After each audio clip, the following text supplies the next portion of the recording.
Bien, buenas noches. Este es el cuarto video, cuarta entrega de este canal donde hacemos análisis de obras literarias, filosóficas y políticas. Como ustedes saben, me llamo César Vázquez y eh, vamos en esta ocasión, a analizar una novela, una novela de una de mis escritoras favoritas. Esta escritora es norteamericana, ¿sí? Y vamos a analizar esta novela titulada La columna de hierro de Taylor Caldwell. Bien, es una novela amplia, es una novela bastante extensa, tiene aproximadamente 800 páginas y es una novela totalmente recomendable, ¿no? La autora es eh, una autora, en realidad, una escritora eh, que a lo largo de todas sus obras, porque ya he leído varias de ellas, Capitanes y Reyes, Gloria y Esplendor, por ejemplo, escribe numerosas novelas, ¿sí?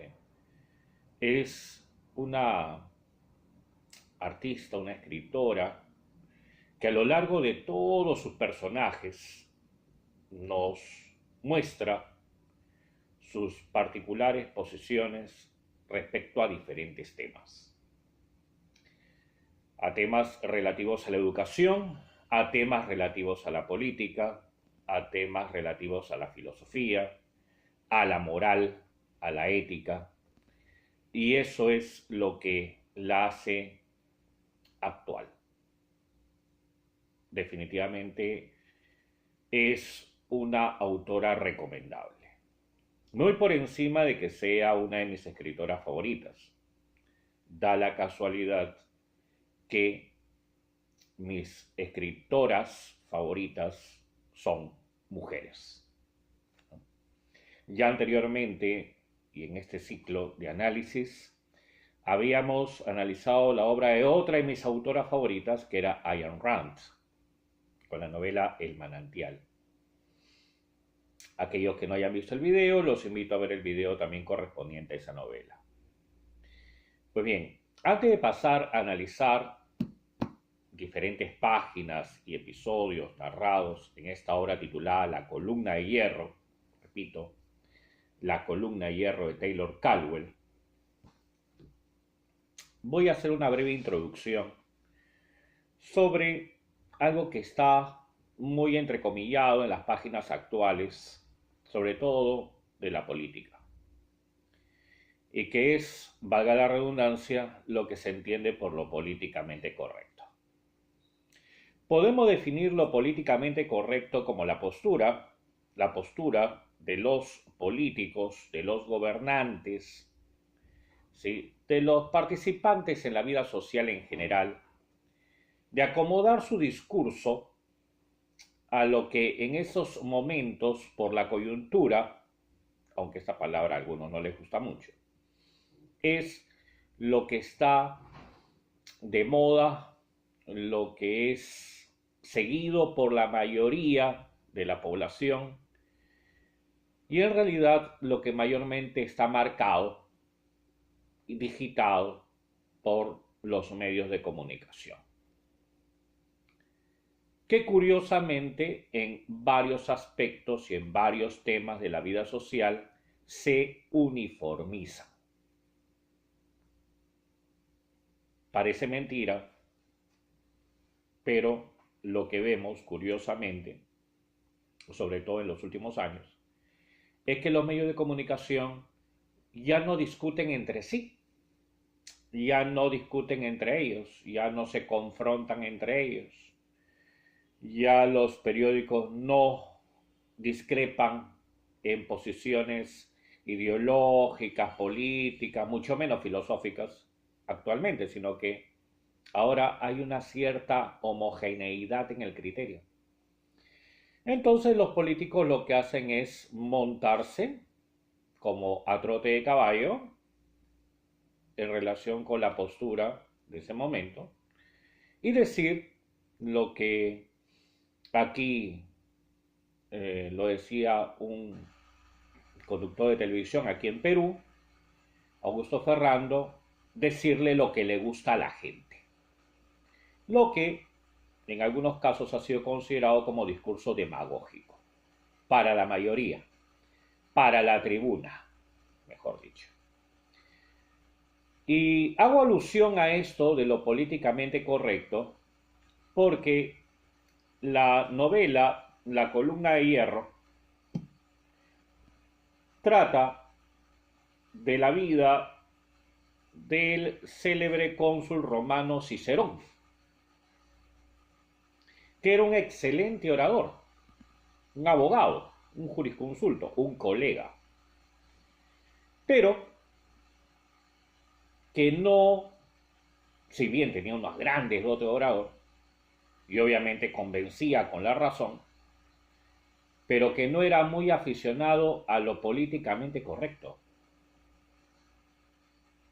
No decía necesariamente que lo que la gente quería escuchar, sino lo que la gente necesitaba escuchar, que era la verdad. La verdad revestida de la razón. Cicerón, un político como estos, si viviera en la actualidad, no sería muy popular. No sería muy popular porque actualmente vivimos en la época en la cual el individuo está pegado a la masa. Y esto es algo que ya lo vimos en anteriores videos. Nunca antes en la historia de la humanidad el hombre está tan apegado a ser masa, a seguir todo lo que está de moda, a seguir todo lo que el orden le dice que debe seguir. Pues bien, eso es en primer lugar. Ya les dije más o menos cuál va a ser el protagonista de esta obra. Para aquellos que no están muy familiarizados con el personaje Cicerón, ¿sí?, nos vamos a ubicar más o menos históricamente. Estamos hablando del Imperio Romano, ¿sí? Estamos hablando del siglo I prácticamente antes de Cristo. Y en esa época Roma era una república, no era un imperio. Había una alta autoridad que era el Senado romano, era una especie de gobierno parlamentarista, digámoslo así. Se elegían dos cónsules, por decir así, dos presidentes, ¿no? Eran elegidos por voto popular, ¿sí? El Senado controlaba estos cónsules también vigilaban la labor del Senado, ¿sí?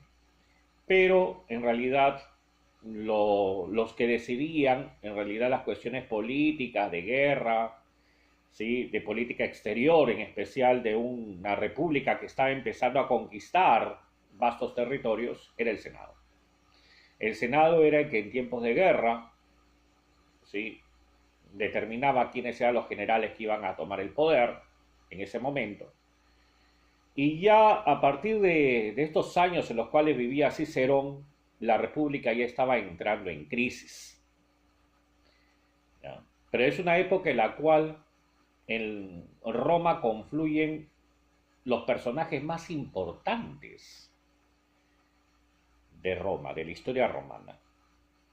Aparece como una sombra Mario, Sila, Pompeyo, Julio César, Craso, Antonio, Cicerón, Clodio, el mismo César Augusto, que en esa época se llamaba todavía recién Octavio, era el sobrino de Julio César, y el enemigo de Cicerón, Catilina.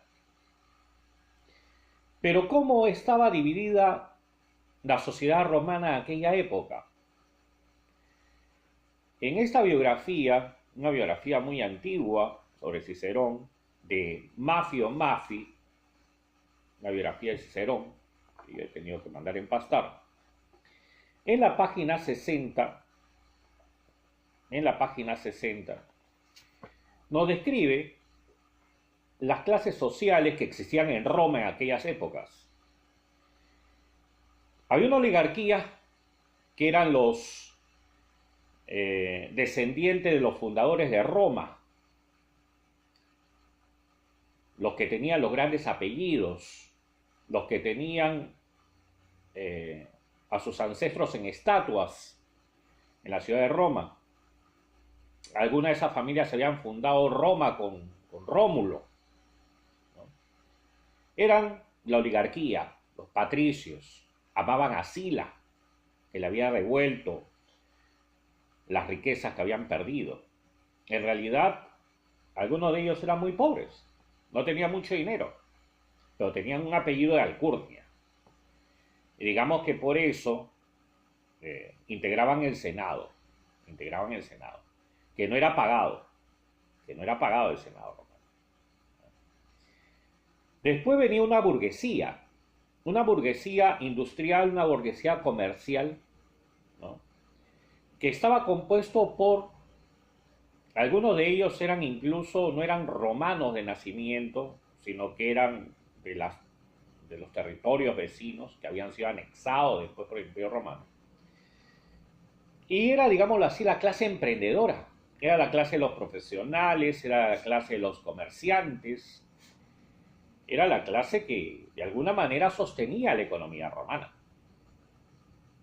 Y esta clase emprendedora, trabajadora, era la que se sentía identificada con Cicerón.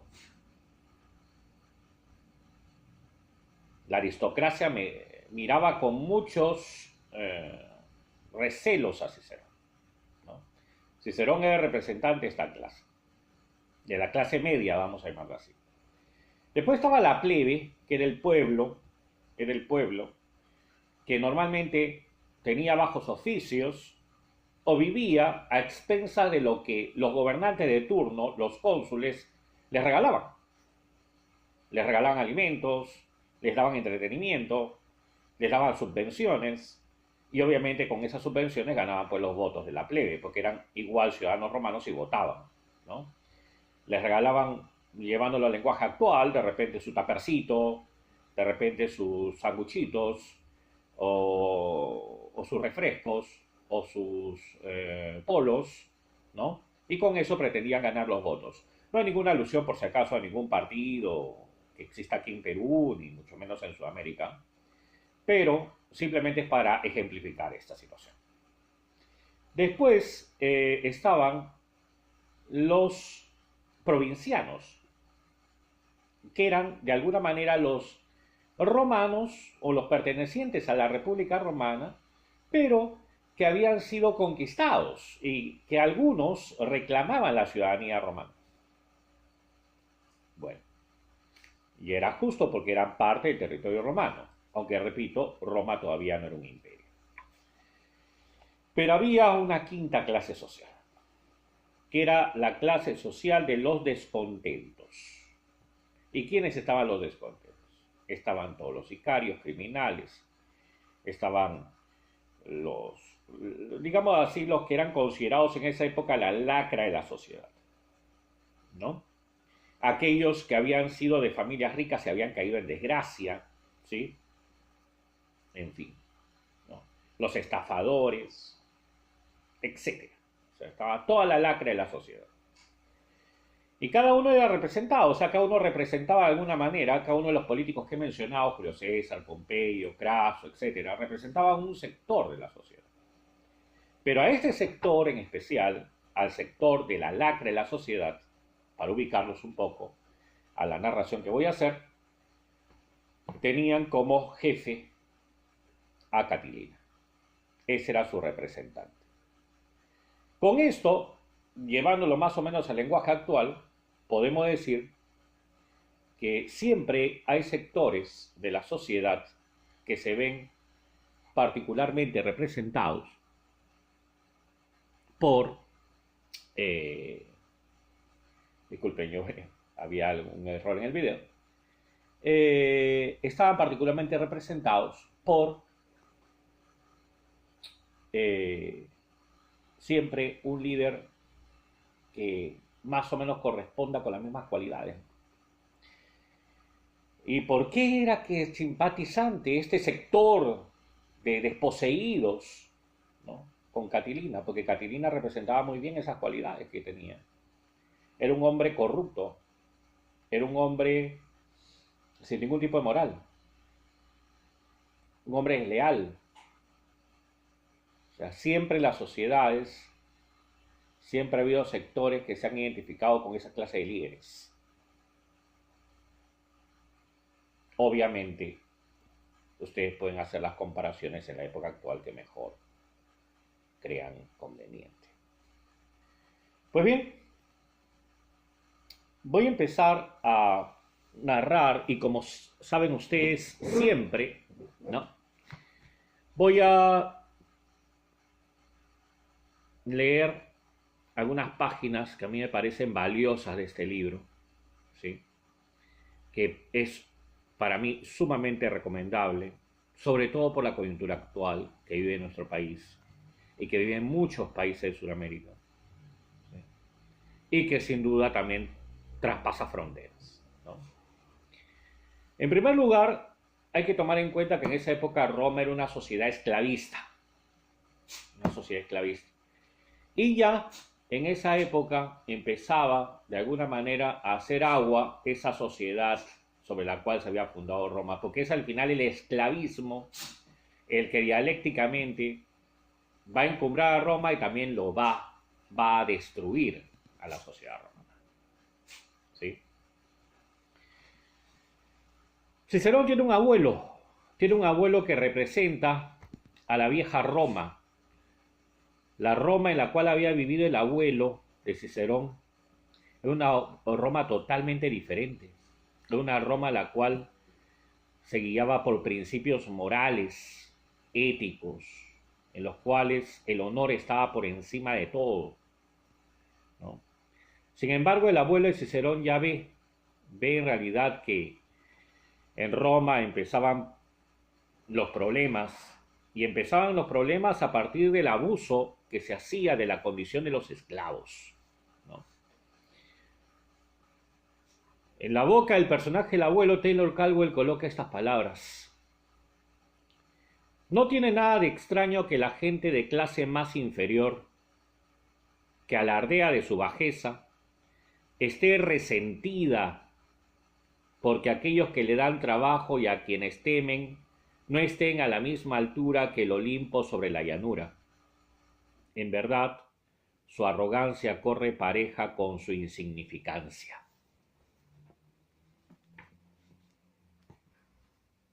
¿Qué es lo que quiere decir Taylor Caldwell, la boca del abuelo, con esto, en realidad?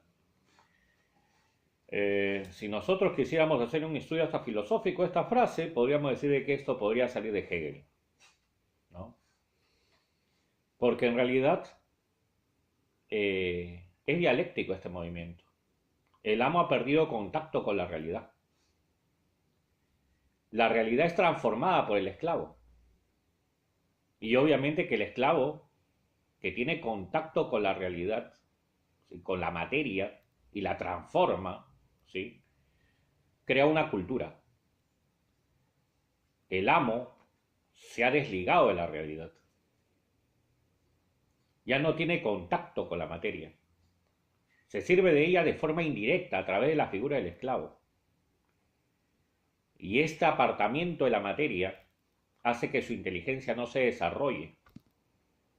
Y cada vez el amo se convierte en una cosa que come, duerme, vive de otro.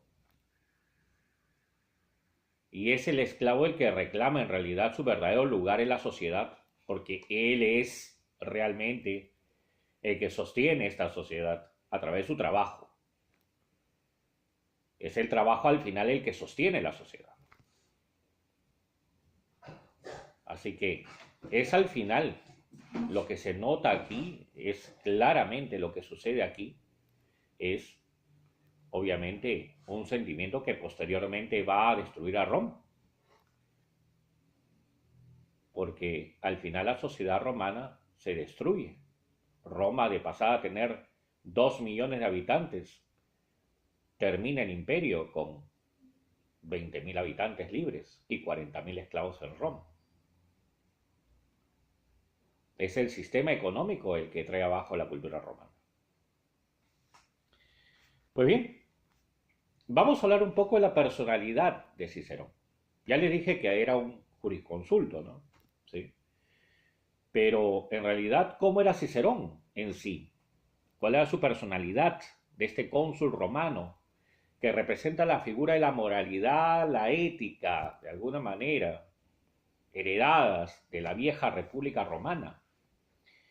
En la página 42 y 43 hay ciertos pasajes de la personalidad de Cicerón que sería conveniente leer. Dice que el padre se encuentra, ¿sí?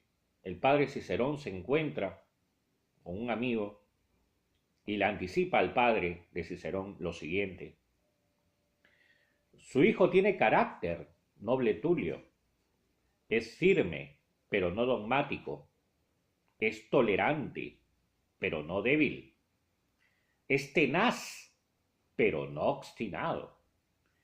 En una alma alberga los más altos principios. Los dioses ayudan a aquellos que colocan la virtud por encima de todo. ¿Sí? La virtud por encima de todo. ¿Y qué es la virtud? La virtud es el dominio de la razón sobre la emoción, el dominio de la razón sobre las pasiones. Así lo decía Baruch Spinoza en su Ética. Y eso es justamente lo que Cicerón hace a lo largo de toda su vida: colocar su razón por encima de sus pasiones, de sus emociones, sobre todo de las emociones negativas, ¿no? Aunque dice que las emociones no son clasificables, pero bueno. En otro pasaje dice Cicerón, no es un escrito de Cicerón, que en realidad retrata su personalidad: se erige la mejor arquitectura cuando el arquitecto levanta sus templos considerando cómo aparecerán a la vista de Dios y no a la vista de los hombres. Los edificios que solo han sido creados de acuerdo con la naturaleza de los hombres son groseros, reflejan las necesidades de su cuerpo y no las de su alma. Es decir, las mejores obras del ser humano son aquellas que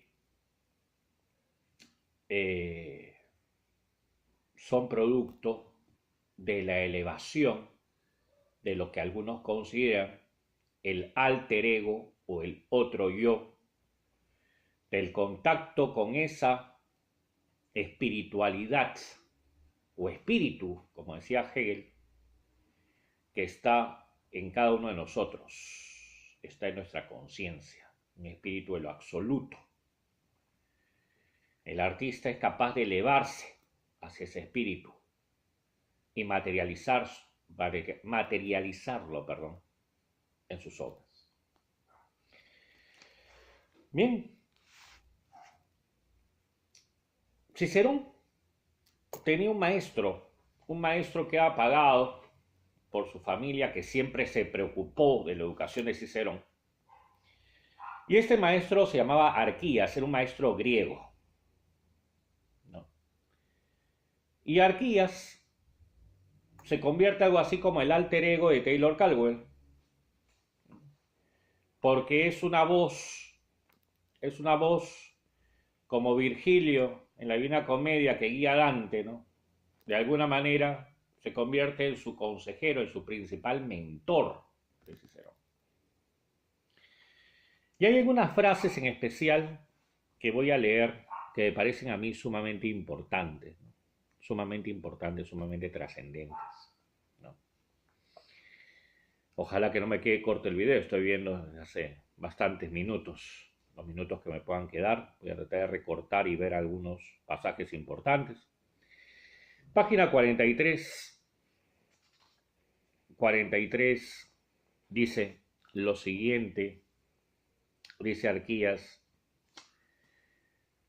le aconseja a Cicerón, le dice, las leyes de los hombres no pueden ser nunca dogmáticas, pues se convertirían en piedras insensibles, o sea, las leyes no son ad aeternum. Las sociedades cambian, los usos cambian, los tiempos cambian. El espacio y tiempo histórico determina la ley, no al revés. Así que las leyes están sujetas al cambio de las sociedades. En otra parte le dice, no hay nada tan deprimente y repugnante como una mentalidad promedio que ha sido obligada a adquirir conocimientos a pesar de su real capacidad. Los conocimientos no deberían arrojarse sobre aquellos que por su naturaleza no pueden convertirlos en sabiduría. En otras palabras, la educación no puede ser horizontal, no puede ser repartida a todos por igual. Tiene que ser en virtud a las reales capacidades de cada uno, ¿no? Es lo que algunos plantean, ¿no? En realidad, ¿no? O sea, trabajar sobre las potencialidades de cada uno. En la página 82, Arquías le dice a Cicerón también, y creo que estamos entrando en unas páginas en las cuales es muy importante conversar sobre estas cosas. Y es una costumbre muy bonita que tenían los romanos, y se las voy a comentar.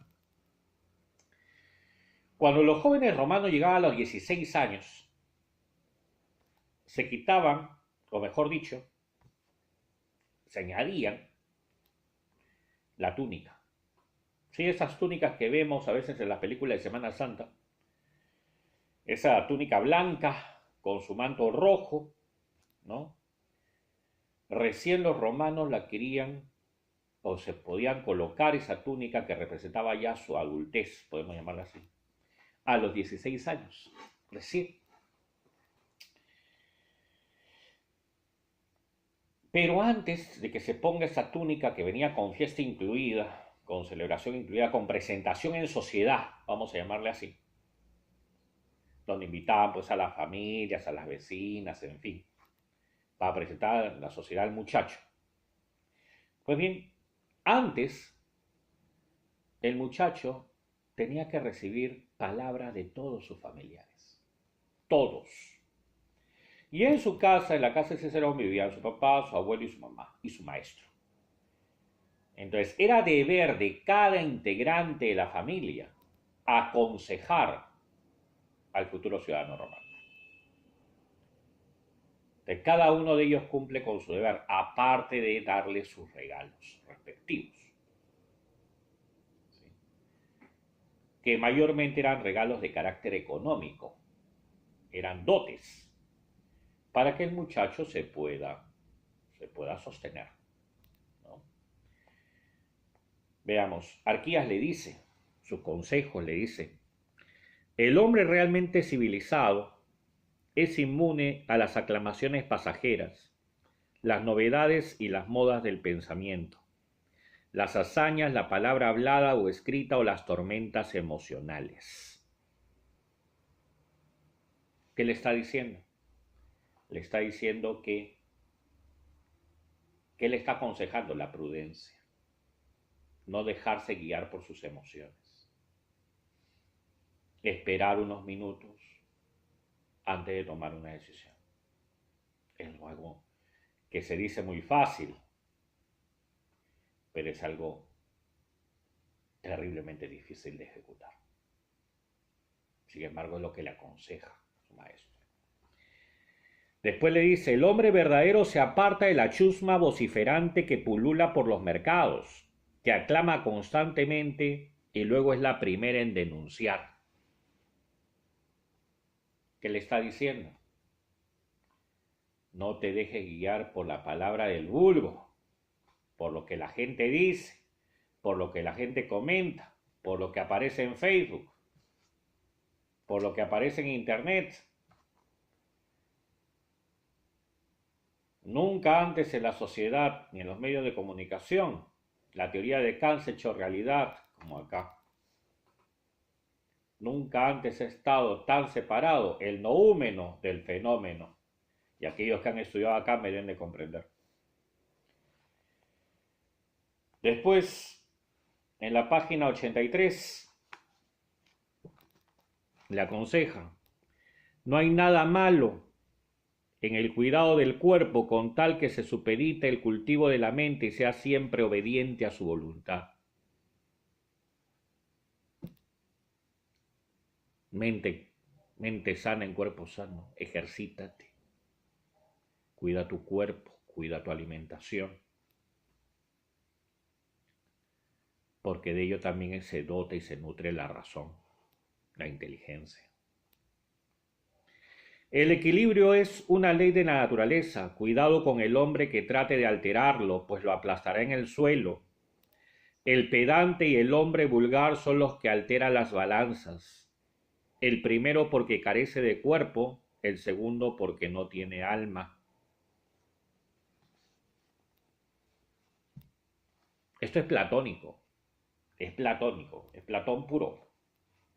El equilibrio de la mente y el cuerpo, sumamente importante. También había sido tratado anteriormente por las escuelas presocráticas. Era sumamente importante ejercitar tanto la mente como el cuerpo, ¿sí? Pero siempre en equilibrio. Le está diciendo, nutre tu razón y nutre también tu cuerpo. El placer no es malo, pero siempre y cuando también cuides inteligentemente de él. Los excesos son malos. Pues bien, y eso lleva obviamente a que Cicerón tenga una postura importante, ¿no?, sobre el tema de la educación. Y Cicerón lo dice en la página 70, él tiene su posición con referencia a la educación, porque al principio él no lo querían llevar a la escuela, porque en la escuela iba a chocarse con los hijos de los patricios, de los oligarcas, de la gente que odiaba a esta clase emergente de la burguesía de la cual pertenecía Cicerón, de los emprendedores, para traerle un lenguaje actual, porque estas clases burguesas ahora tenían más dinero que los oligarcas, pero no tenían el apellido de los oligarcas, ¿no? Entonces, por esta razón, ¿sí?, a veces trataban mal a los chicos en la escuela, los que pertenecían a estas clases emprendedoras burguesas. Dice, Cicerón dice lo siguiente, ¿no? Dice más adelante reflexionando sobre su propia educación. Es una equivocación educar a los niños tan solo en el ambiente familiar, rodeados de cariño afectuoso, de hacerles saber que al otro lado de los seguros muros de su hogar hay un mundo de hombres impíos, deshonestos y amorales, y que tales hombres constituyen la mayoría. No encapsular a los niños. Enseñarles, ¿sí?, que no todo es color de rosa, que siempre hay peligros, y no negarles el mundo, sino prepararlos para que lo enfrenten. Prepararlos ¿en qué? Prepararlos en principios sólidos, en principios morales fuertes, que tengan que ver con un análisis, una reflexión personal que ellos mismos puedan realizar. No imponérselos, sino que lo deduzcan de su propia experiencia también. Es muy importante. Y Cicerón lo tiene muy claro, ¿no?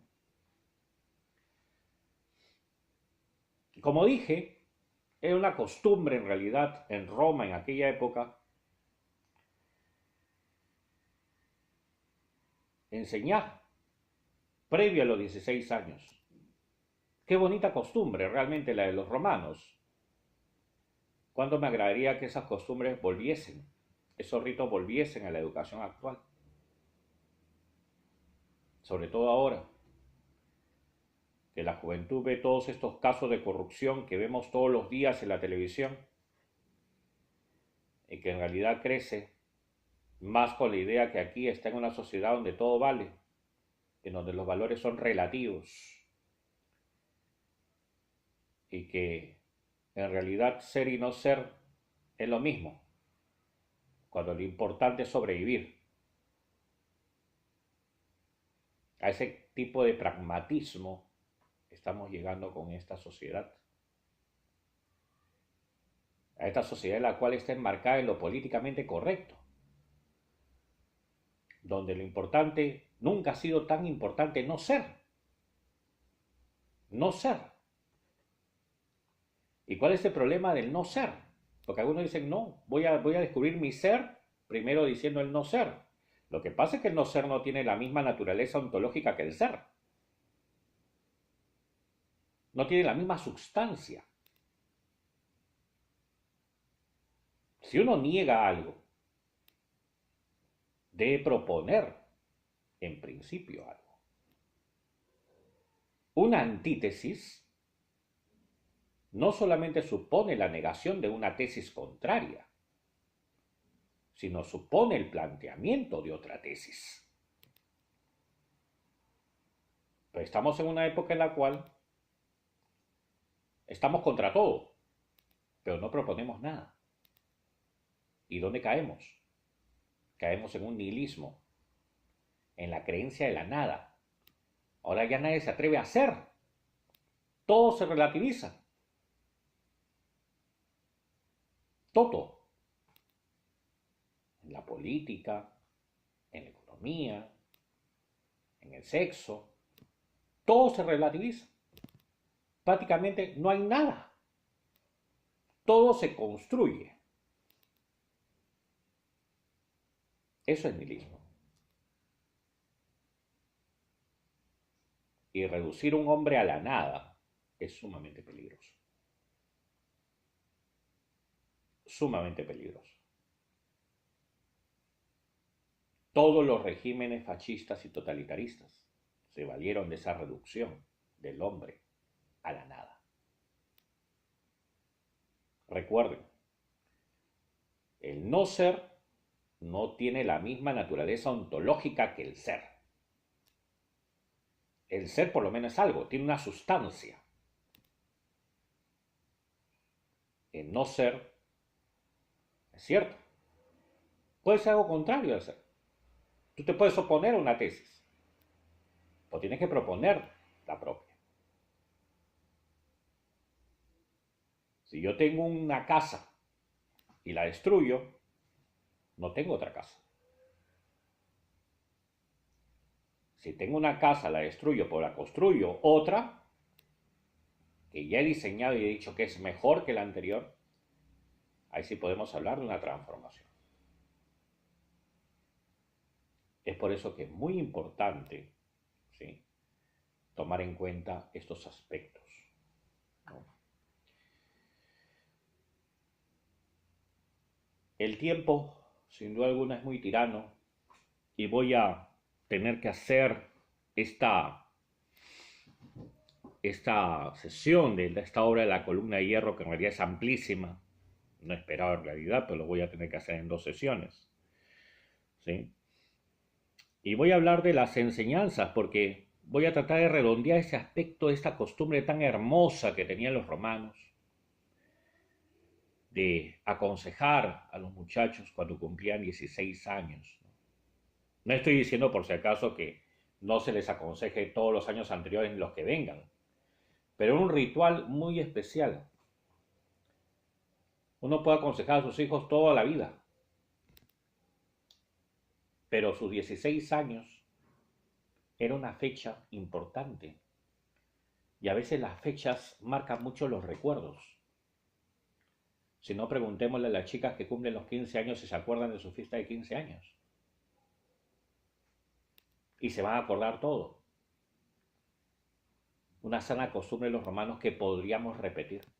¿Por qué no? Es un anacronismo, a mi parecer, sumamente válido, ¿no? Enseñanza del abuelo, página 84, le dice a Cicerón, su abuelo. Y por si acaso muchos de estos aspectos son reales, porque están contados en sus mismas cartas. Su abuelo le dice, a un hombre se le conoce por el carácter, que es la esencia de la masculinidad que le ha concedido Dios. Si honra su masculinidad y la de otros, será justo, valiente, patriota, digno de confianza, fuerte, inflexible en su rectitud. Por su hombría está obligado a ser sano de cuerpo, prudente, lleno de entereza, honrado, orgulloso de sí mismo, intrépido, digno de sus antepasados y de su historia, paciente en la adversidad, intolerante con la debilidad de carácter, ascético, frugal y valeroso. Debe ser magnánimo y celoso de su honor, como un japonés, ¿sí? Que cuida su honor, ante todo su honor. Porque el hombre sin honor es lo más bajo que hay y se debe temer más al cobarde que al perverso. Qué hermosas palabras. Los gobiernos deben esperar más perjuicios de los cobardes que de los traidores. Repito esa frase. Repito esa frase. Y si es que ustedes traen algún tema de la actualidad a esta frase, es totalmente válido. Los gobiernos deben esperar más perjuicios de los cobardes que de los traidores. Excelentes palabras de Taylor Caldwell en la boca del abuelo de Cicerón. Y Cicerón vivió en una época en la cual había numerosos enemigos. Todo el mundo lo odiaba. Sila, Craso, Pompeyo, Julio César, Catilina. ¿Lo odiaban o lo envidiaban? Porque era sumamente inteligente. ¿Sí? Porque la inteligencia resulta incómoda a veces. Y más incómoda resulta la frontalidad, la sinceridad, la honestidad. Son muy incómodos. ¿Sí? Son muy incómodos. Sobre todo para la gente que le gusta que la adulen. Le dice su abuelo, tú solo eres uno, le dice a él. Tú solo eres uno. Y es cierto, tenía razón el abuelo. Era uno contra todos. Tú solo eres uno, pero eres uno. Pero eres uno. Tú solo eres uno, pero eres uno. Eres íntegro. Eres fuerte.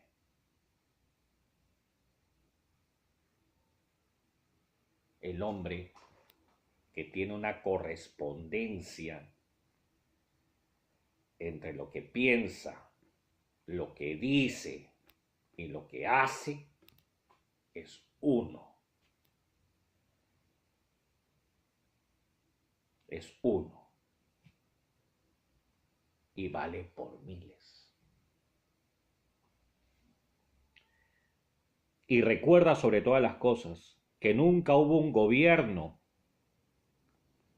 solo un embustero, un ladrón y un malhechor. Cuando el poder reside en el pueblo y el gobierno tiene poderes restringidos, el pueblo florece y ningún hombre perverso puede dominarlo. Sabias palabras del abuelo. Bien. Bueno, en realidad no pensaba hacer dos videos sobre esta autora, que es una de mis favoritas, Taylor Caldwell. Pero creo que la obra lo merece. Disculpen si me he extendido, en realidad, en el análisis y comentario de algunos aspectos de esta obra, a la cual yo particularmente recomiendo y considero imprescindible para un joven, en especial para un joven, ¿no? Sobre todo en estas épocas. Esta época, repito, donde parece que la consigna es la relativización de los valores.